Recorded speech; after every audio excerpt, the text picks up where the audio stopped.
Now, the other big banner headline, Dennis, Carbon Cate. Now, we're talking about Cate Blanchett there, and that suggests that Carbon Cate, she's a big fan of carbon, but that's not really what the story says. No, it's not really what it says. It's a terrific Sunday tabloid story. It says that Cate Blanchett, who earns $53 million a year, is telling struggling Aussie families to pay more for their electricity. It's an ad that's been put together by the unions and some environmental groups and the activist group Get Up, and essentially it's the yes case for a carbon tax. We've heard the no case. We've been hearing it all year from Tony Abbott, and this is the yes case. It's not a bad ad, but you know, in the way of things. You know, Cate gets one on the way through. But the story there suggests there is outrage and fierce criticism around the nation of Cate Blanchett. I read the story. The Australian Family Association and Barnaby Joyce. Who else? For goodness sake, why would we be criticising someone for giving up their time to do something? I mean, the implication is she's so rich, of course she doesn't care about a carbon tax.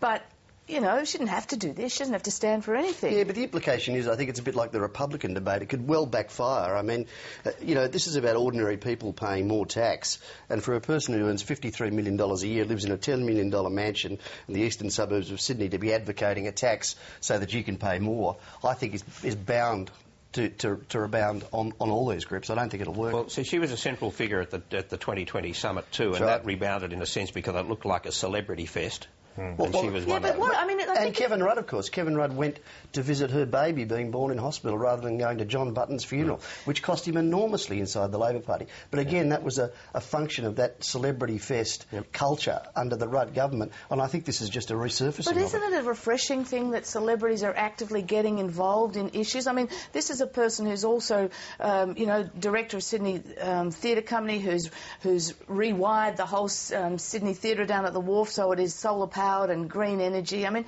these are positive things she's bothering to do. She doesn't have to do any of it. She doesn't have to do it, but the other question you've got to ask yourself is, what does she know about it? Well, maybe she's interested and maybe she's read about it. You know? We'll have a look at the ad in a second. Andrew Bob's always telling us he knows a lot about it because he's read about it. Maybe she's read about it. You mentioned some of the groups. Miranda Devine this morning writes that they're shadowy groups behind it. They are what she describes as the far left Get Up, the ACTU, Conservation Foundation and Greenpeace. This is the ad. What if we say yes to making big companies pay when they pollute our skies? We'd be saying yes to less carbon pollution. Yes to new money for clean energy that never runs out. Yes to help for people struggling with bills. Yes to jobs. Yes to better health for our kids. And finally, doing something about climate change. So let's say yes, Australia, because yes is what makes this country great.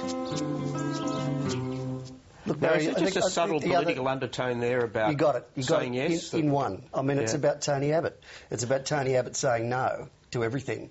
And while these groups will say they're unaligned, I mean, the clear implication of that ad is critical of Tony Abbott, basically saying it's about time there were some positive messages from the opposition. But is it beyond Tony? I mean, I think that's obvious too, but also I don't think it's just in this debate Tony Abbott who's been saying no. I mean, we've seen a lot of business groups, front page headlines from business, from steelmakers,